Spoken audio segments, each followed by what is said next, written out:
ABS-CBN teleserye mapapanood sa isang streaming platform. Dirty Linen nanalong Best Asian Drama.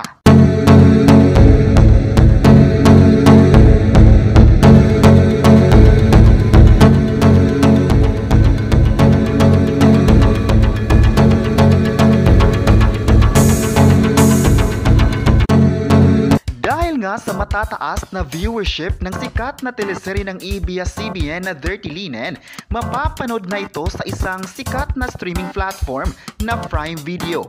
Ang Prime Video ay siyang nagpapalabas ng sikat at in-demand video sa Pilipinas. Mapapanood na ang Dirty Linen simula September 7 at ipapalabas ang lahat ng episodes dito.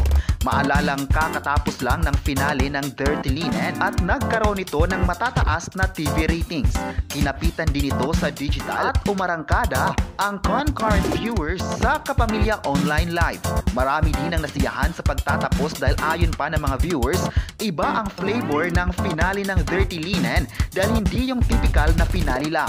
Iba ang Dirty Linen dahil ito ang teleseryeng hindi mo mahuhulaan ang plot twist nito. Marami din ang nagsabing deserve ng Dirty Linen na ipapalabas sa Prime Video at umaasa ang lahat na magkakaroon nito ng Season 2. Di may tatanggi na kapit talaga ang lahat mula simula at hanggang dulo.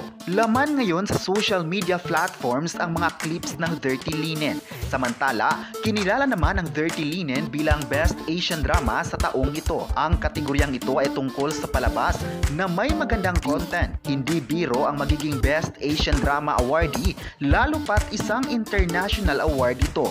Thankful talaga ang lahat na nanalo ang teleserye. Kahit wala mang prangkisa, mapapanood na talaga ang much-awaited teleserye na may magandang feedback mula sa mga viewers. Ayon pa ng netizen, deserve talaga ng lahat na mabibigyan ng recognition mula sa direktor, actors, writers at buong production unit.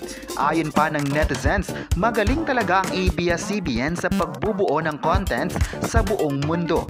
Nang nawala ng prangkisa, tuloy-tuloy lang sila sa pagpapalabas at mas lalo pa itong lumakas. Hindi raw problema kung walang prangkisa. Ang importante lang naman ay kung paano mapapasaya ang mga audience. Din ng mga fans dahil nabibigyan ng justice ang buong story at nagawa ng maayos ng mga actors. Ang pagpapalabas ng Dirty Linen sa Prime Video at pagkapanalo nito sa Asian Drama Award ay isang milestone para sa ABS-CBN.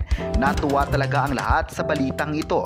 Ayon pa ng netizens, umaasa pa rin sila na makakabalik ang prangkisa ng ABS-CBN sa tamang panahon. Kayo, anong masabi nyo na mapapanood na ang Dirty Linen sa Prime Video? I-comment na kung proud ba kayo nito at huwag kalimutang i-subscribe ang ating YouTube channel.